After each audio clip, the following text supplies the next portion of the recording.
आज के कार्यक्रम में यहाँ उपस्थित जनप्रतिनिधि, ग्रामीण जनता और कला जत्था के जितने भी सदस्य हैं, सभी को धन्यवाद और बधाई कि आप लोगों ने बहुत अच्छे तरीके से भूकंप आने पर क्या करनी चाहिए उसके बारे में बताया और जनता को जागरूक किए।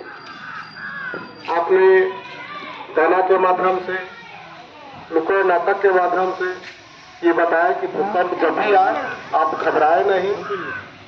उस समय आप घर के कॉर्नर में, मतलब कि कोना होता है, घर के कोने में या चौकी है, टेबल है, कुर्सी है, वहां पर सर पर अपना हाथ रखकर उसके नीचे बैठ जाए, जिससे आपकी क्षति कम होगी। एक और अच्छी चीज बताई इन्होंने कि बिहार में सबसे अधिक भूकंप से क्षति 1934 में हुआ था। जो आप लोग जिस क्षेत्र में बैठे हुए हैं, इसी क्षेत्र में सबसे अधिक हानि हुई थी। उत्तरी बिहार का जितना भी जिला था, चंपारण,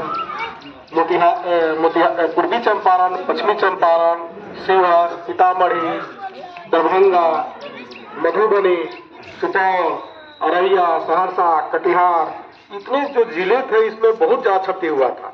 तो आप जिस जोन में बैठे हुए हैं सबसे डेंजरस जोन है।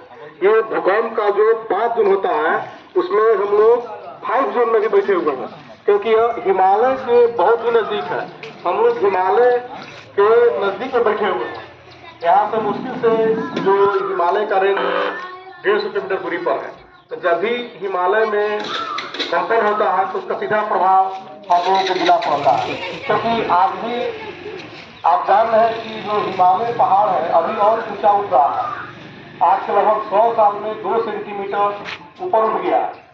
जितना आप देखते हैं कि नदी में बाढ़ आता है, आपके क्षेत्र तो बाढ़ हो रहा है, जैसे कि जब भी बाढ़ आता है, बाढ़ में जो नदी, बालू, गाद, पेड़ पौधा सब बाढ़ के दौरान सारा चीज अपने साथ ले जाकर समुद्र में जाती है। और समुद्र में जब जाता है तो समुद्र में एक तल है, जैसे कि जो भी चीज आएगा तो अंदर बैठते जाता है। आप ही देखते हैं कि गड्ढा जो चीज होता है गड्ढा में बैठता है।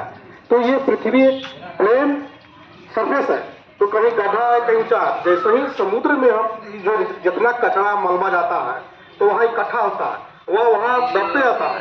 तो उसको बैलेंस करने के लिए यदि आपके बराबर, जैसे कि ये आपका दोनों हाथ है, एक तरफ में ये इसमें जो गड्ढा है इसमें और दबाव पड़ेगा तो ये स्वाभाविक है कि एक भाग इसका उठेगा। तो उसी समय जिससे कि जब जो कचरा जाता है, जो मलबा जाता है, वो समुद्र में बैठता है और वो तो वहाँ धरती क्या है, दबती है, और हिमालय जिधर पहाड़ है वो उठता है। तो उसी दौरान भूकंप आता है। भूकंप आने का ही मुख्य कारण है, क्योंकि जिस धरती पर वो बैठे हुए हैं ये धरती मुख्यतः 6 प्लेटों से बनी है। 6 प्लेट जो पूरे वर्ल्ड का, जिसमें अमेरिका हो गया, उत्तरी अमेरिका, दक्षिणी अमेरिका, एशिया है, अफ्रीका है, यूरोप है,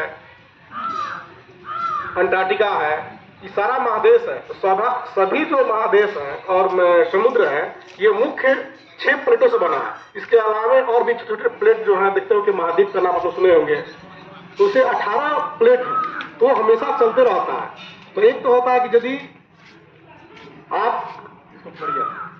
यदि देखिए जिससे हाथ है, ये हाथ जैसे कि ये प्लेट है, यदि यहाँ प्लेट जो होता है ऐसे होता है, चलता है, तो जब एक तो होता है कि साइड से निकल गया तो इसमें रगड़ होता है, एक होता है कि सीधे आमने सामने आता है। जब आमने सामने आता है तो भूकंप बहुत ज्यादा घातक होता है। उसका जो रिएक्टर पैमाने पर होता है 7 के ऊपर होता है। वो क्या होता है कि या तो ऐसे जब टकराएगा तो एक है टकराने के बाद या तो ऊपर जाएगा, एक पर जो का होता है कि नीचे जाएगा, एक ऊपर जाएगा, एक नीचे जाता है, एक ऊपर आता है। तो जब ये परिस्थिति जब होती है तो वह भूकंप बहुत ही खतरनाक होता है। तो हम लोग जिस जोन में हैं ये खतरनाक जोन है, तो इस तरह भूकंप आती है। तो हम लोगों को चाहिए कि जब भूकंप आए, ये कार्यक्रम सरकार के द्वारा, आपदा प्रबंधन विभाग बिहार सरकार के द्वारा रखा गया है, क्योंकि भूकंप आने पर बहुत जान माल की हानि होती है। पहले उतना व्यवस्था नहीं थी, अब तो सरकार बहुत व्यवस्था कर दी है। देखते हैं गाँव गाँव में आपका प्रचार प्रसार हो रहा है। हम लोग भी गाँव में कार्यक्रम चलाते हैं, ब्लॉक में कार्यक्रम